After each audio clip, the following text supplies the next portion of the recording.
அப்ப நம்ம அதிகமாக பெண்களை இப்படி பொது வழியில வச்சு ஒரு பெண்ணை அதிகமா திட்டும்போது, உபதேசம் செய்யறன்ற பேர்ல கண்டமேனிக்கு திட்டும்போது என்ன ஆகுது? அது அந்த பெண்ணை வந்து சிந்திக்க தூண்டுவதற்கு பகரமாக, எதிர்மறையாக நேர்மறையா சிந்திப்பதற்கு மாற்றமாக, எதிர்மறையா தூண்டி, அந்த பெண்ணு எனக்கு இஸ்லாமே வேணாம் என்று நான் இப்படித்தான் இருப்பேன். என்னுடைய உரிமை என்று சொல்லி, அந்த பெண் இஸ்லாத்தை விட்டு கூட வெளியேறி போவதற்கு, நாம் அதிகமாக அந்த பெண்ணை திட்டுவது ஒரு காரணமாக அமைந்துவிடும். எனவே வந்து சமுதாய மக்கள் இந்த விஷயத்துல வந்து தூர நோக்கு சிந்தனையோடு செயல்படுங்க.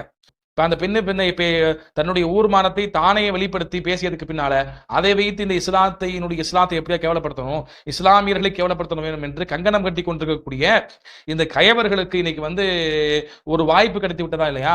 இஸ்லாமிய சமுதாய மக்கள் என்ன பண்ணுங்க, மிக எச்சரிக்கையாக இருங்க.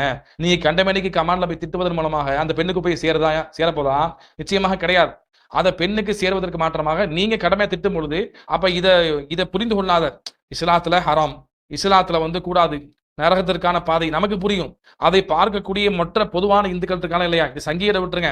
அவன் வந்து நம்ம என்ன சொன்னாலும் எடுத்து போடதான் செய்வான். ஆனா யதார்த்தமா உள்ள மற்ற மக்கள் என்ன செய்வாங்க? மாற்று மதத்தவர்கள் அந்த மக்கள் பார்க்கும்போது, என்ன இந்த அளவுக்கு திட்டுறான்? யதார்த்தமா தானே அந்த பெண்ணு வந்து பரதா போட்டு தானே ஆடுது, நல்லா தானே பாட்டு பாடுது, ஆபாசமா ஆடலையே, ஏன் வந்து இப்படி திட்டுறான் என்று இஸ்லாத்தின் மீது இஸ்லாம் அடிமைப்படுத்துது பெண்களை என்று அந்த மக்கள் தவறாக விளங்கிக் கொள்வதற்கு காரணமா இருக்கு. கண்ணியமான முறையில எடுத்து சொல்லணும். அது நம்ம சொல்லக்கூடிய கருத்தை வந்து மாற்று மத மக்களுக்கும் புரிந்து கொள்ளக்கூடிய விதத்தில் சொல்லணும். அப்படி சொல்ல முடிஞ்சா சொல்லுங்க.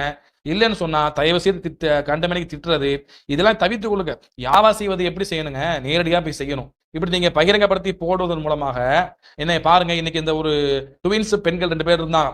அந்த பெண்கள் என்ன பண்ணாங்க? ஆடினாங்க, பாடினாங்க. ஏதோ ஓரளவுக்கு அவங்க வந்து என்ன பண்ணாங்க? ஒரு கீழ் இடத்துல இருந்தாங்க. இப்ப இவங்களை திட்டி பரப்பி இப்படி செய்வதன் மூலமா என்னாச்சு? இப்ப இஸ்லாமிய சமுதாய மக்கள் திட்டுறான், ஏசுறான். அப்ப இந்த பெண்ணை வந்து அவன் வந்து காட்சிப்படுத்துறான், அவனே வந்து திட்டுறான். அப்ப எப்படியாவது இந்த பெண்களை வைத்து இஸ்லாமிய சமுதாய மக்களை பழிவாங்க வேண்டும் என்பதற்காக என்ன பண்ணான்? அவன் கூட்டு போய் மேடை ஏற்றி அந்த பெண்களை வந்து ஆடி பாட விட்டு அதுல வந்து ஃபர்ஸ்ட் இடத்துல வந்து செலக்ட் பண்ணி நாடகத்துக்கு அனுப்பி, படத்துக்கு அனுப்பி, அடுத்த லெவலுக்கு கூட்டு போயிட்டான். அப்ப நீங்க இப்படி திட்டுவது என்ன ஆகுது? அவனுக்கு தான் இது இஸ்லாத்தை எப்படியாவது ஒழிக்கணும், இஸ்லாமிய மக்களை கேவலப்படுத்தணும் என்று கங்கணம் கட்டி கொண்டிருக்கக்கூடியவர்களுக்கு நீங்க உங்களே அறியாமல் வாய்ப்பு ஏற்படுத்தி கொடுக்குறீங்க என்பதை புரிந்து கொள்ளுங்க.